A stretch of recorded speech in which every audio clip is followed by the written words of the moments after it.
Mis manos todavía estaban cubiertas de tierra del cementerio por el entierro de mi hijo de 7 años cuando mi esposo se acercó con su amante embarazada.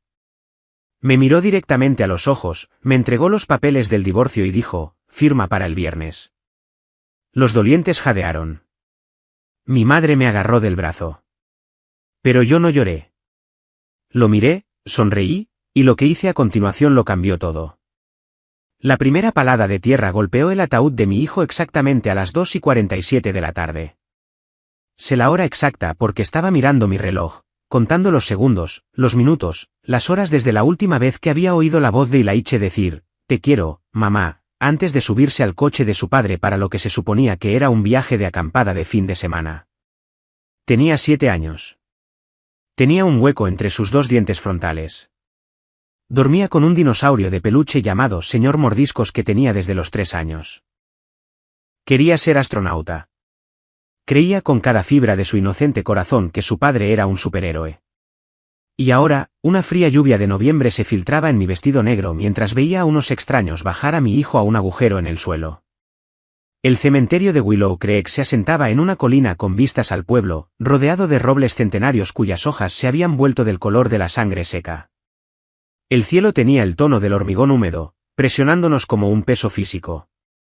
Podía oler la tierra removida, ese aroma rico, oscuro y terrible a finalidad.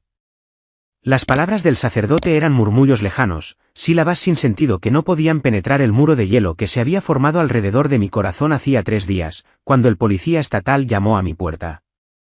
Accidente en la ruta 17. Su hijo, lo sentimos mucho. No lloré. Ni en el hospital. Ni en la morgue cuando me pidieron que identificara su cuerpo. Ni cuando elegí el diminuto ataúd, blanco con asas plateadas, obscenamente pequeño. Me había convertido en algo distinto a un ser humano, algo tallado en piedra y mantenido unido por una rabia que aún no entendía. Mi madre estaba a mi lado, su mano artrítica agarrando mi codo. Mi hermana Josephine estaba al otro lado, su rímel corriendo en ríos negros por sus mejillas. Detrás de nosotros, un grupo de compañeros de clase de Ilaiche estaba con sus padres, sus caritas confundidas y asustadas, sosteniendo flores con las que no sabían cómo guardar luto. Y mi esposo, el padre de Ilaiche, no aparecía por ninguna parte. Víctor había dejado el hospital la noche que murió Ilaiche. En un momento estaba allí, de pie en el pasillo con sangre todavía en su camisa de donde había sostenido a nuestro hijo, y al siguiente se había ido. Llamé a su teléfono 216 veces durante las siguientes 72 horas. Dejé mensajes que iban desde súplicas hasta gritos, ruegos y amenazas. Cada uno fue al buzón de voz. No vino al velatorio. No vino a la vigilia en casa de mi madre. No respondió a un solo mensaje de texto, correo electrónico o llamada. Y ahora, mientras el sacerdote nos pedía que inclináramos la cabeza en una oración final, oí el crujido de neumáticos sobre la grava detrás de mí. No me di la vuelta. Al principio, estaba demasiado concentrada en el montículo de tierra imposiblemente pequeño, las rosas blancas que había colocado sobre el ataúd, la terrible finalidad de este momento. Pero entonces oí los jadeos, agudas inspiraciones que se extendieron entre los dolientes reunidos como una onda expansiva. El agarre de mi madre se tensó en mi brazo. «Elena», susurró, con la voz quebrada. «Elena, no te des la vuelta». Pero lo hice. Me di la vuelta y el mundo que conocía se acabó por segunda vez en 3 días. Víctor caminaba hacia nosotros a través de las hileras de lápidas. Llevaba un traje negro a medida, uno que no reconocí, y su pelo oscuro estaba engominado hacia atrás como solo lo peinaba para reuniones de negocios importantes. Su mandíbula estaba tensa, sus ojos fríos y concentrados, fijos directamente en mí. Y de su brazo, con los dedos entrelazados con los suyos, iba una mujer. Era joven, tal vez de 25 años, con el pelo rubio miel cayéndole sobre los hombros y los labios pintados de rojo cereza. También llevaba un vestido negro, pero el suyo era de diseñador y entallado. El tipo de vestido destinado a una fiesta de cóctel, no al funeral de un niño. Caminaba con la barbilla en alto, sus tacones de aguja hundiéndose en la suave hierba del cementerio, y me miró con una expresión que nunca olvidaré mientras viva. Lástima. Me miró con lástima. Los sonidos del funeral se desvanecieron en estática. La lluvia pareció ralentizarse, cada gota suspendida en el aire como lágrimas cristalizadas. Sentí mi corazón, esa cosa congelada en mi pecho, agrietarse, astillarse, comenzar a romperse en 1.000.000 de pedazos. ¿Elena? Víctor se detuvo a 1 metro de mí, lo suficientemente cerca como para oler su colonia. Era diferente. No la que le había comprado para nuestro aniversario el año pasado, sino algo nuevo, algo que probablemente costaba más que la cuota de mi coche. Tenemos que hablar. Tú. Las palabras se me atascaron en la garganta. ¿Hablas en serio ahora mismo? Detrás de mí, oí a mi hermana hacer un sonido que era mitad sollozo, mitad gruñido. Las uñas de mi madre se clavaban en mi brazo con la fuerza suficiente para dejar marcas. Víctor metió la mano en la chaqueta de su traje y sacó un sobre. Era blanco, nítido, de aspecto oficial. Me lo tendió como si no fuera nada, como si fuera una lista de la compra o un permiso para una excursión escolar. Voy a solicitar el divorcio, dijo. Su voz era plana, sin emociones, como si estuviera hablando del tiempo o del tráfico. Mi abogado preparó estos papeles. Necesito que los firmes lo antes posible. La mujer rubia cambió de peso, su cadera presionando contra el costado de Víctor. Llevaba un anillo de compromiso. Un diamante del tamaño de un planeta pequeño brillaba en su mano izquierda, captando la poca luz que se filtraba a través de las nubes.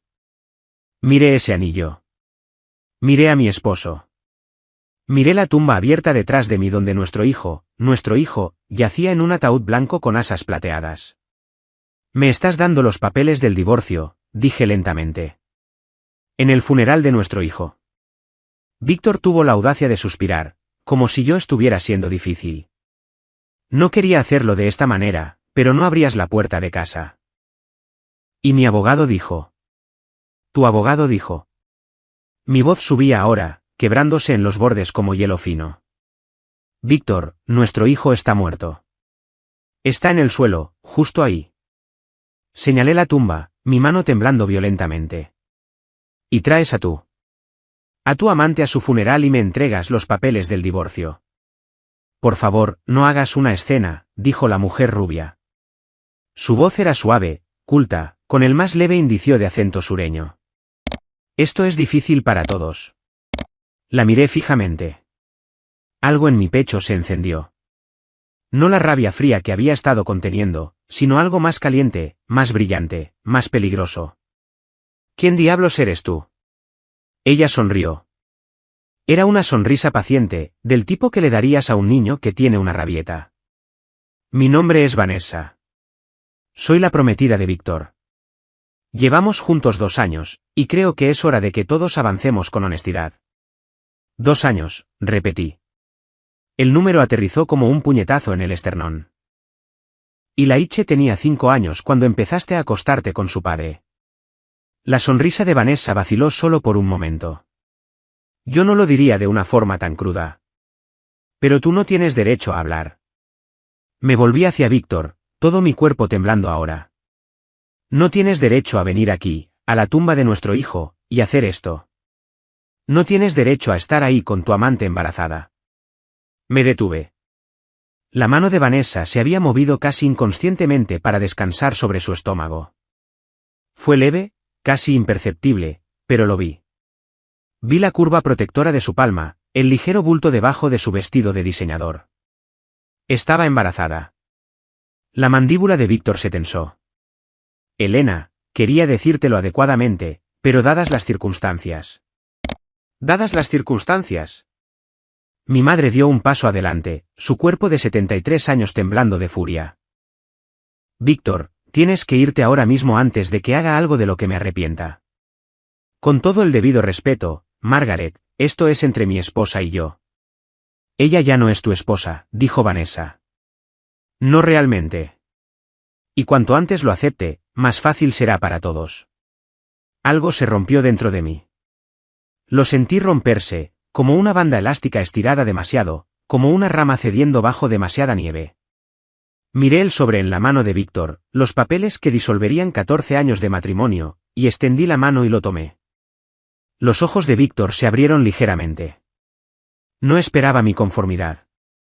Firma la petición para el próximo viernes, dijo, ya retrocediendo.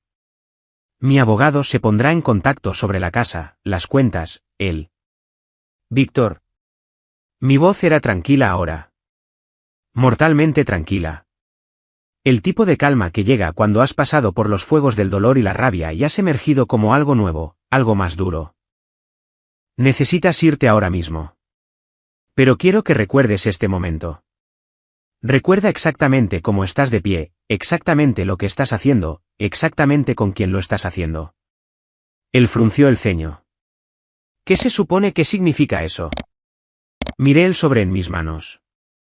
Luego lo miré a él, a este hombre que había amado desde los 19 años. Este hombre con el que había construido una vida. Este hombre cuyo hijo había enterrado hacía menos de una hora. Significa que has cometido el peor error de tu vida, y me voy a asegurar de que lo recuerdes para siempre. Vanessa se rió. Un sonido ligero y tintineante que cortó el aire pesado. Oh, por favor. ¿Qué vas a hacer? Eres una maestra de jardín de infantes. No tienes dinero para un abogado decente. No tienes contactos. No tienes nada. Víctor ya ha movido todos los activos. La casa está en un fideicomiso. No obtendrás nada. No dije nada. Solo los vi irse, sus siluetas haciéndose más pequeñas mientras caminaban de regreso hacia el Mercedes negro de Víctor. El que nunca había visto antes. El que debió haber sido comprado con dinero que me ocultó durante años. Mi madre estaba llorando. Mi hermana gritaba algo sobre abogados y policía y órdenes de alejamiento. Los otros dolientes estaban congelados en varios estados de shock, sus paraguas goteando lluvia como dolientes en un segundo funeral. Pero yo estaba quieta, perfectamente quieta. Porque en el sobre que Víctor me había entregado, había sentido algo. No solo papel, algo más rígido, algo que no pertenecía allí. Quizás una memoria USB deslizada entre los documentos legales. Algo que se sentía muchísimo como evidencia. Y mientras veía al hombre que había destruido mi vida alejarse con su novia embarazada, tomé una decisión. No iba a ser una víctima. No iba a aceptar la narrativa que Víctor había escrito para mí, la esposa descartada, la madre afligida, la mujer sin nada. Iba a reducir su mundo a cenizas, y lo iba a hacer con mis propias manos. Antes de continuar, por favor escribe en los comentarios desde qué país estás viendo este vídeo. Nos encanta saber desde dónde nos sintoniza nuestra familia global. Y si es tu primera vez en este canal, por favor suscríbete. Tu apoyo nos ayuda a traer aún más épicas historias de venganza de la vida. Disfruta escuchando. 3 semanas antes de que mi hijo muriera, encontré un par de pendientes que no me pertenecían. Estaban en el bolsillo del abrigo de Víctor, pequeños pendientes de diamantes, caros, el tipo de joya que nunca podría permitirme con mi salario de maestra. Estaba buscando las llaves de su coche cuando mis dedos rozaron la caja de terciopelo. Y por un momento absurdo, pensé que iba a sorprenderme con un regalo. Víctor no me había comprado joyas en años. No desde que nació Ilaiche y nuestro matrimonio se transformó silenciosamente de una historia de amor en un acuerdo comercial. 2 personas compartiendo una hipoteca y un hijo y poco más. Recuerdo estar de pie en nuestra habitación sosteniendo esos pendientes, sintiendo su peso en mi palma. La luz de la tarde se filtraba a través de las persianas en franjas doradas, proyectando sombras sobre la cama deshecha. El lado del armario de Víctor estaba inmaculado. Trajes organizados por color, zapatos lustrados y alineados como soldados. Mi lado era un caos, al igual que mis pensamientos. Son para un cliente, me dije. Son un regalo para su madre. Pero la madre de Víctor había muerto hacía 6 años. Volví a guardar los pendientes. Nunca pregunté por ellos. Enterré la sospecha profundamente en la misma parte de mi corazón donde guardaba todas las otras cosas que no podía enfrentar. Las noches tardías en la oficina, los viajes de negocios que parecían multiplicarse cada mes, la forma en que se estremecía cuando lo alcanzaba en la cama. Quizás ese fue mi primer error. Quizás si hubiera mirado más de cerca, hecho más preguntas, exigido respuestas, habría descubierto la verdad antes de que fuera demasiado tarde. Estaba cansada, increíblemente cansada. Víctor y yo nos conocimos en la universidad. 2 chicos de origen modesto, ambiciosos y hambrientos, convencidos de que el amor podía conquistarlo todo. Él estudiaba negocios. Yo cursaba educación primaria. Nos casamos el verano después de la graduación en una pequeña ceremonia en el patio trasero de mi madre, con Josephine como mi dama de honor y el mejor amigo de Víctor, un hombre llamado Teodore, como su padrino. Teodore murió en un accidente de coche 3 años después. Recuerdo la cara de Víctor en el funeral, hueca, rota, como si le hubieran arrancado algo esencial. Nunca volvió a ser el mismo después de eso. La suavidad de la que me había enamorado comenzó a calcificarse en algo más duro, más impulsivo, más distante. Cuando nació Ilaiche, pensé que las cosas cambiarían, y lo hicieron por un tiempo. Víctor estuvo presente en el parto, sostuvo a nuestro hijo en sus brazos con lágrimas corriendo por su rostro, me prometió que sería el padre que él nunca había tenido. Pero las promesas son solo palabras. Y Víctor era muy bueno con las palabras.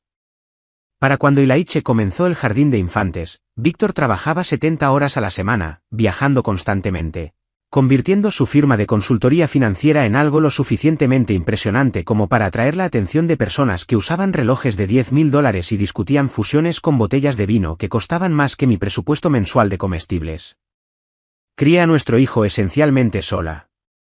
Estuve allí para las rodillas raspadas y las pesadillas y el primer día de escuela. Estuve allí cuando Ilaiche aprendió a andar en bicicleta, cuando perdió su primer diente, cuando decidió que el tiranosaurio Rex era el dinosaurio más grande que jamás haya existido y nadie podía convencerlo de lo contrario. Víctor aparecía para los momentos destacados. Fiestas de cumpleaños, mañanas de Navidad, la ocasional tarde de sábado en el parque. Lo suficiente para mantener la ilusión de una familia feliz. Lo suficiente para hacerme cuestionar si estaba siendo desagradecida, si estaba esperando demasiado, si esto era simplemente como se veía el matrimonio después de 14 años. Es un buen proveedor, decía mi madre cada vez que intentaba expresar mis preocupaciones. Tienes una casa hermosa, un hijo hermoso. Muchas mujeres matarían por lo que tienes. Y yo asentía, me tragaba mis quejas y volvía a mi cama vacía en mi hermosa casa con mi hermoso hijo, y pretendía que no me estaba asfixiando lentamente. El fin de semana del accidente, Víctor había anunciado que quería llevar a Ilaiche de acampada, solo ellos dos. Un viaje de chicos. Me sorprendió. Víctor no había mostrado ese tipo de iniciativa en meses. Pero también tenía esperanzas. Quizás este era un punto de inflexión. Quizás finalmente se estaba dando cuenta de que Ilaiche estaba creciendo. Que el tiempo se estaba escapando, que necesitaba ser un padre antes de que fuera demasiado tarde. Tráeme a mi niño de una pieza, le había dicho, abrazando a Ilaiche en la puerta. Llevaba su chaqueta roja favorita y sus pequeñas botas de montaña, una mochila del hombre araña en sus hombros. Lo haré, mamá, prometió. Y te encontraré una roca muy chula, una roca especial de la montaña. Esas fueron las últimas palabras que me dijo. Los policías estatales me dijeron más tarde que el coche de Víctor se había salido de la carretera en una curva en la ruta 17. Lluvia intensa, poca visibilidad, un terraplén empinado. El vehículo había dado 4 vueltas antes de detenerse en el fondo de un barranco. Víctor salió con contusiones y un brazo roto. Ilaiche se había ido antes de que llegara la ambulancia. Sigo pensando en eso. Sigo pensando en cómo mi esposo sobrevivió sin un rasguño en la cara, sin una cicatriz que mostrar por la tragedia, mientras que mi hijo, mi bebé, murió solo en los restos del coche de su padre. Sigo pensando en los informes de toxicología que nunca se suponía que viera, los que desaparecieron misteriosamente del archivo oficial. Sigo pensando en muchas cosas. Mis manos temblaban mientras abría el sobre en mi habitación de la infancia. La casa de mi madre olía a lavanda y libros viejos, el mismo aroma que había tenido toda mi vida. Había venido aquí después del funeral, incapaz de volver a la casa que había compartido con Víctor. La casa donde la habitación de Ilaiche todavía contenía su cama deshecha, sus juguetes esparcidos y al señor Mordiscos esperando en la almohada a un niño que nunca volvería a casa. Los documentos legales eran estándar. Petición de disolución de matrimonio. División de bienes. Una disposición que establecía que recibiría una liquidación única de $50.000 a cambio de renunciar a todos los derechos sobre la propiedad conyugal. $50.000. 14 años de matrimonio reducidos a un cheque que ni siquiera cubriría 2 años de alquiler en nuestra ciudad. Pero no estaba mirando los documentos legales. Estaba mirando lo que estaba escondido debajo de ellos. Una memoria USB, pequeña y negra, con un trozo de cinta adhesiva alrededor. En la cinta, escrito con una letra que no reconocí, había 2 palabras. Ver primero.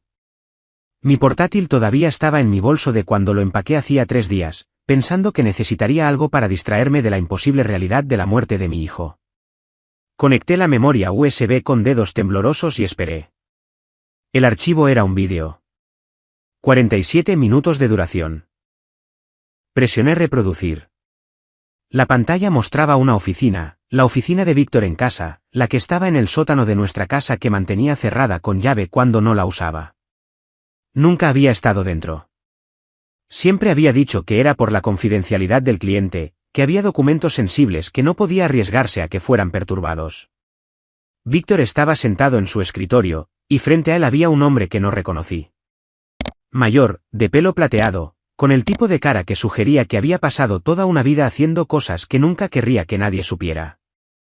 Su conversación fue amortiguada al principio, pero luego se volvió clara. El pago del seguro será sustancial, decía el hombre de pelo plateado. 2 millones, como discutimos. Más la póliza de seguro de vida que contrataste el año pasado, otro 1,5 millones. ¿Y el plazo? La voz de Víctor era fría, profesional, el mismo tono que usaba al discutir las ganancias trimestrales. Tiene que parecer un accidente. Sin preguntas. El niño tiene que estar en el coche. Dejé de respirar. El vídeo continuó. Discutieron rutas, condiciones climáticas, la curva exacta en la ruta 17 donde la carretera caía al barranco. Discutieron cómo desactivar los airbags, cómo asegurar el máximo daño mientras mantenían vivo al conductor. Discutieron cómo matar a mi hijo por dinero del seguro. Vi los 47 minutos completos en un estado de completa disociación, como si estuviera flotando fuera de mi cuerpo, observándome desde una gran distancia. Cuando terminó, me senté en silencio durante lo que pudieron ser minutos u horas. Luego abrí el navegador de mi portátil y busqué un nombre. Teodore Antonio. El mejor amigo de Víctor, el que murió en un accidente de coche 3 años después de nuestra boda. El que era el beneficiario de una póliza de seguro de vida que Víctor había contratado para el 6 meses antes de su muerte. Los artículos eran viejos, enterrados en los archivos de periódicos, pero estaban allí. Teodore Antonio, 27 años, muerto en un accidente de un solo vehículo en la autopista 44. Sin testigos. El conductor del segundo vehículo huyó de la escena. Caso dictaminado como accidental. La misma compañía de seguros, el mismo tipo de póliza, el mismo patrón. Víctor no solo había matado a nuestro hijo. Era un asesino en serie y se había salido con la suya durante más de una década. No podía ir a la policía. Todavía no. Víctor tenía contactos en todas partes. Jueces, fiscales de distrito, oficiales de policía a los que donaba dinero, políticos a los que había apoyado. El hombre de pelo plateado en el vídeo llevaba un pin en la solapa. Reconocí la insignia del bufete de abogados más prestigioso de la ciudad, el mismo que había representado los intereses comerciales de Víctor durante años. Si iba a las autoridades con una memoria USB llena de pruebas, desaparecería. Sería desacreditada y Víctor sabría que iba a por él. Necesitaba otra manera. Durante 3 días, apenas dormí. Vi el vídeo una y otra vez, tomando notas, cruzando nombres y fechas, construyendo un mapa de los crímenes de Víctor. Investigué las pólizas de seguro, los registros financieros, las empresas fantasma que había creado para ocultar sus activos. Al 4.º día, llamaron a la puerta de mi madre. La abrí para encontrar a una mujer de pie en el porche. Tenía unos 50 años, con el pelo gris acero recogido en un moño apretado y ojos del color de las nubes de tormenta. Llevaba un traje a medida y un maletín que parecía costar más que todo lo que yo poseía. Elena Moreno, dijo. ¿Quién pregunta? Me entregó una tarjeta de visita. El nombre era Constance Webb, seguido de un título que no reconocí. Investigadora especial, División de Delitos Financieros. He estado observando a su esposo durante 3 años, dijo. Y creo que tenemos que hablar. Constance Webb había sido asignada para investigar la firma de Víctor después de que un informante, una fuente anónima dentro de la empresa, hubiera enviado pruebas de lavado de dinero y evasión de impuestos a las autoridades federales. La investigación se había estancado cuando testigos claves se retractaron repentinamente de sus testimonios y documentos cruciales desaparecieron de los casilleros de pruebas. Alguien dentro del sistema lo está protegiendo, dijo Constance, sentada frente a mí en la mesa de la cocina de mi madre. Alguien con suficiente poder para hacer desaparecer los problemas. Nunca hemos podido probar quién. Deslicé la memoria USB sobre la mesa. Esto estaba escondido en los papeles de divorcio que Víctor me dio. En el funeral de mi hijo. Los ojos de Constance se entrecerraron. Sacó un portátil de su maletín, conectó la memoria y presionó reproducir. Observé su rostro mientras veía el vídeo. Vi cómo el color se desvanecía de sus mejillas, cómo su mandíbula se tensaba, cómo sus manos se cerraban en puños. Cuando terminó, me miró con algo que no había visto en los ojos de nadie desde que Ilaiche murió. Respeto. Esto lo cambia todo, dijo en voz baja. Esto no es solo fraude. Esto es asesinato. Múltiples cargos. Lo sé. Pero no puedo probar que Víctor fue responsable de la muerte de Teodore Antonio. Eso fue hace 11 años. No hay pruebas físicas. No, puede que sí las haya. Constance sacó una carpeta de su maletín y extendió su contenido sobre la mesa. La madre de Teodore Antonio ha estado escribiendo cartas a nuestra oficina durante los últimos 8 años. Nunca creyó que la muerte de su hijo fuera un accidente. Ha recopilado sus propias pruebas, registros telefónicos, documentos financieros, declaraciones de testigos. La descartamos como una madre afligida aferrándose a un clavo ardiendo. Deslizó una fotografía hacia mí. Mostraba a una mujer de unos 70 años, frágil y cansada, de pie frente a una casa modesta con un cartel de "Se vende" en el jardín. Su nombre es Dorothy Antonio. Vive a 40 minutos de aquí. Y creo que es hora de que alguien finalmente la escuche. Dorothy Antonio abrió la puerta con la cadena de seguridad puesta. Sus ojos, suspicaces y cansados. Lo que sea que venda, no lo quiero. Señora Antonio, mi nombre es Elena Moreno. Estuve casada con Víctor Ashford. La cadena se deslizó. La puerta se abrió de par en par. La casa de Dorothy era un santuario para su hijo muerto. Fotografías de Teodore cubrían cada pared. Teodore de bebé. Teodore graduándose de la universidad. Teodore el día de su boda, sonriendo junto a una novia que no reconocí. ¿Estaba casado?, pregunté, mirando la fotografía. Dorothy asintió, sus manos envueltas alrededor de una taza de té que se había enfriado hacía mucho tiempo. ¿Lily? Solo estuvieron casados 8 meses antes del accidente. Dijo la palabra como si tuviera un sabor amargo. Murió 2 años después de Teo. Sobredosis, dijeron. Pero yo sé la verdad. ¿Qué verdad? Víctor la destruyó. Después de que Teo muriera, Víctor vino al funeral, hizo un gran espectáculo de dolor, se ofreció a ayudar a Lily con los asuntos legales. El seguro, la herencia. Pero luego empezaron a suceder cosas extrañas. Desapareció dinero. Se perdieron documentos. Lily empezó a desmoronarse. Me dijo una vez que Víctor la había amenazado, le dijo que si alguna vez hablaba de lo que sabía, acabaría como su esposo. Sentí el frío extenderse por mi pecho. ¿Qué sabía ella? Dorothy metió la mano en un cajón y sacó una pila de cartas atadas con una cinta descolorida. Me envió estas antes de morir. Tenía miedo, mucho miedo. Lo escribió todo. Fechas, nombres, lugares. Sabía que Víctor había matado a Teo. Simplemente no podía probarlo. Tomé las cartas con manos temblorosas. ¿Alguna vez fue a la policía? Fui a todos. Policía, abogados, periodistas. Nadie me creyó. Dijeron que era una vieja amargada, que el dolor me había desquiciado. Los ojos de Dorothy se llenaron de lágrimas. Pero yo sabía. Sabía que ese hombre era un monstruo, y sabía que volvería a matar. Miré las cartas de Lily Antonio, la cuidada caligrafía de una mujer que sabía que estaba en peligro, que había intentado dejar un rastro de migas de pan para que alguien, cualquiera, lo siguiera. Señor Antonio, dije lentamente, tengo algo que mostrarle, algo que finalmente demostrará que ha tenido razón todo este tiempo. Reproduje el vídeo en el antiguo portátil de Dorothy. Cuando terminó, ella estaba llorando, no de dolor, sino de algo que parecía casi alivio.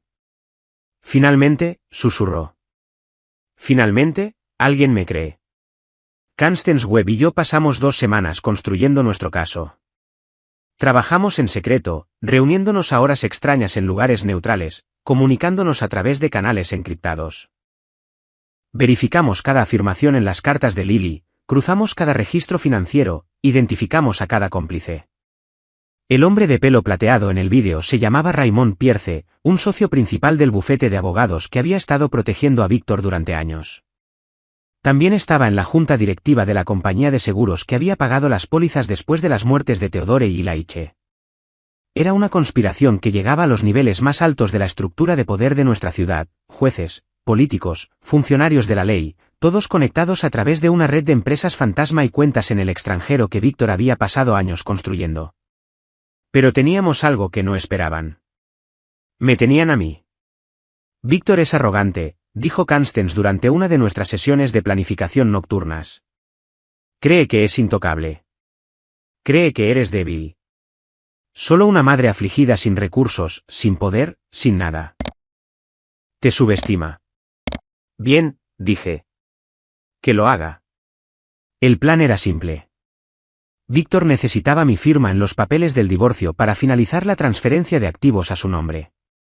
Sin mi consentimiento, el proceso legal se prolongaría durante meses, posiblemente años, el tiempo suficiente para que los investigadores comenzaran a hacer preguntas incómodas.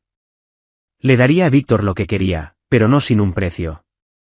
Llamé a su número por primera vez desde el funeral. Respondió al segundo timbre. ¿Elena? Su voz era cautelosa, recelosa. No esperaba saber de ti. He estado pensando en lo que dijiste sobre el divorcio, el acuerdo. Tienes razón. Es hora de seguir adelante. Pero tengo condiciones. Una pausa. ¿Qué tipo de condiciones? Quiero una reunión. Solo tú y yo, cara a cara. Quiero que me expliques por qué hiciste esto. Quiero entender. Dejé que mi voz se quebrara. Dejé que las lágrimas que había estado conteniendo finalmente se derramaran. Necesito cerrar el ciclo, Víctor. Necesito oírlo de ti. Otra pausa, esta vez más larga. Casi podía oírlo calcular, sopesar los riesgos, decidir si estaba genuinamente rota o si esto era algún tipo de trampa. Está bien, dijo finalmente. Mañana por la noche, a las 8. ¿En la casa? Estaré allí. La casa donde había criado a mi hijo se veía diferente en la oscuridad. Las sombras se acumulaban en las esquinas donde Ilaiche solía construir sus fuertes de almohadas. La cocina donde le había hecho panqueques todos los domingos por la mañana estaba fría y silenciosa. La puerta de su dormitorio estaba cerrada y no me atrevía a abrirla.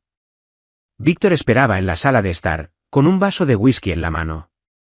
Parecía relajado, confiado, el rey inspeccionando su dominio. Vanessa estaba notablemente ausente. ¿Dónde está tu prometida?, pregunté, dejando mi bolso en el mostrador. Dentro, un pequeño micrófono grababa cada palabra. Pensó que sería mejor si hacíamos esto solos. Víctor hizo un gesto hacia el sofá. Siéntate. ¿Bebe algo? No, gracias. Me senté frente a él, con la espalda recta, las manos cruzadas en mi regazo. El olor familiar de su colonia, la nueva, la que pertenecía a su nueva vida, me revolvió el estómago. Querías entender, dijo Víctor, arremolinando su whisky. Así que haz tus preguntas. ¿Por qué, Ilaiche? No se inmutó. No mostró ni un atisbo de emoción. Las pólizas de seguro habían madurado. El momento era el adecuado. Se encogió de hombros, como si explicara por qué había elegido una marca de café en lugar de otra. Los niños son una carga, Elena. Son caros. Son exigentes. Son anclas que te atan. Nunca estuve destinado a ser padre. Entonces, ¿por qué aceptaste tenerlo?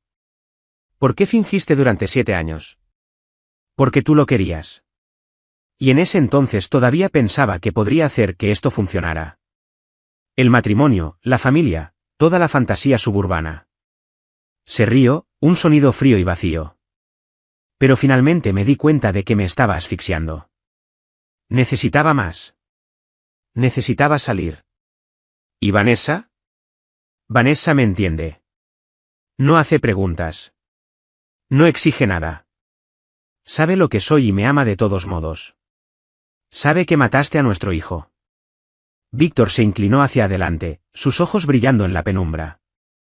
La muerte de Ilaiche fue un accidente. Eso es lo que dice el informe policial. Eso es lo que dictaminó el forense. Y eso es lo que todos creerán para siempre. El vídeo no está de acuerdo. La expresión de Víctor vaciló. La primera grieta en su compostura. ¿Qué vídeo? El vídeo donde tú y Raymond Pierce discuten exactamente cómo escenificar el asesinato de mi hijo. El que estaba escondido en los papeles de divorcio que me entregaste en su funeral. Sonreí y sentí como si estuviera mostrando los dientes. ¿Sabías que tu oficina tiene cámaras, Víctor? ¿O Raymond las instaló sin decírtelo como seguro en caso de que las cosas salieran mal? Se levantó abruptamente, el whisky chapoteando en su vaso. ¿Vas de farol? Ah, sí. Saqué mi teléfono y presioné reproducir. La propia voz de Víctor llenó la habitación. El niño tiene que estar en el coche. El color desapareció de su rostro. Ese vídeo está actualmente en manos de investigadores federales, continué, junto con las cartas de Lily Antonio, los registros financieros de tus empresas fantasma y el testimonio de 3 ex empleados que están muy ansiosos por cooperar a cambio de inmunidad. La máscara de Víctor finalmente se hizo añicos. El empresario elegante y controlado desapareció, reemplazado por algo salvaje y desesperado. No tienes idea de lo que has hecho. La gente con la que trabajo, los contactos que tengo. Te destruirán. Se asegurarán de que nunca. Están siendo arrestados ahora mismo. Miré mi reloj. De hecho, según mis cálculos, Raymond Pierce fue detenido hace unos 20 minutos. El juez Hammond unos 30 minutos antes de eso. ¿Y tu contable, cómo se llama? El nervioso con gafas. Ha estado cantando como un pájaro desde ayer por la tarde. La puerta principal se abrió de golpe. Agentes del FBI entraron en la habitación, con las armas desenfundadas, sus voces gritando órdenes. Víctor intentó correr, pero no había a dónde ir. Observé cómo lo obligaban a arrodillarse, le ponían las esposas en las muñecas, le leían sus derechos. Y durante todo el proceso, permanecí perfectamente quieta, perfectamente tranquila, sintiendo algo que no había sentido desde el día en que nació Ilaiche. Poder. Poder real. El poder del amor de una madre transformado en algo imparable. Arrastraron a Víctor más allá de mí, hacia la puerta. Se detuvo, su rostro torcido por el odio y la incredulidad. «¿Crees que has ganado?», escupió. «Te has destruido a ti misma también. No tendrás nada. Ni dinero, ni casa, nada». Me acerqué a él, lo suficiente como para que solo él pudiera oír mis siguientes palabras. «Lo tengo todo», susurré. «Tengo la verdad. Tengo justicia. Y tengo el conocimiento de que pasarás el resto de tu miserable vida en una celda, sabiendo que tu esposa débil y afligida fue la que te puso allí». Su rostro se contorsionó de rabia, pero los agentes ya lo estaban arrastrando, fuera de la puerta, hacia los vehículos que esperaban. Me quedé en el umbral de mi casa vacía y los vi alejarse. La noche era fría, las estrellas brillantes en lo alto. En algún lugar a lo lejos, una lechuza ululó, su lúgubre llamada resonando en la oscuridad. Y por primera vez desde que Ilaiche murió, me permití llorar. El juicio duró 4 meses. Víctor fue acusado de asesinato en primer grado, conspiración para cometer asesinato, fraude de seguros, lavado de dinero y una docena de otros crímenes que no podía seguir. Raymond Pierce lo delató casi de inmediato, desesperado por salvarse a sí mismo, proporcionando un testimonio que implicaba a Víctor en la muerte de Teodore Antonio y otras 3 muertes accidentales de socios comerciales durante la última década. Dorothy Antonio se sentó en la sala del tribunal todos los días, sus ojos fijos en el rostro de Víctor, silenciosa y firme como un faro. Vanessa desapareció 2 semanas después de iniciado el juicio. El FBI la encontró en Zúrich tratando de acceder a una de las cuentas en el extranjero de Víctor. Fue extraditada de regreso a los Estados Unidos y acusada como cómplice.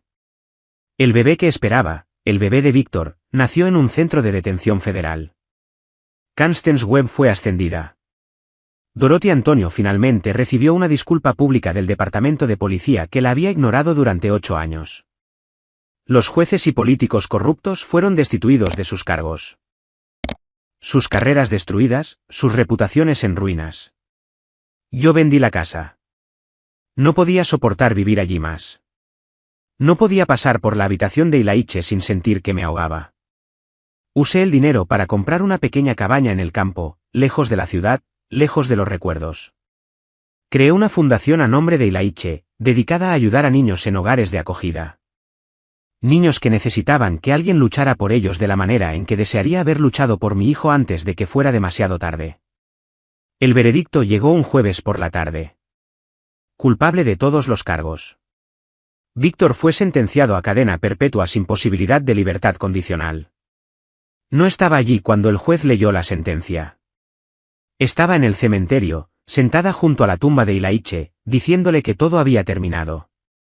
Lo logré, mi amor, susurré, mi mano presionada contra la fría piedra. Me aseguré de que nunca vuelva a hacerle daño a nadie. Me aseguré de que el mundo sepa lo que te hizo. El viento agitó las hojas del roble sobre mí, y por un momento, podría haber jurado que oí la risa de un niño, brillante y pura, llevada por la brisa. La cabaña es silenciosa por la noche. He aprendido a apreciar el silencio, del tipo que no está vacío, sino lleno. Lleno de recuerdos, lleno de amor, lleno de la persona en la que me he convertido. Hay una fotografía en mi mesita de noche.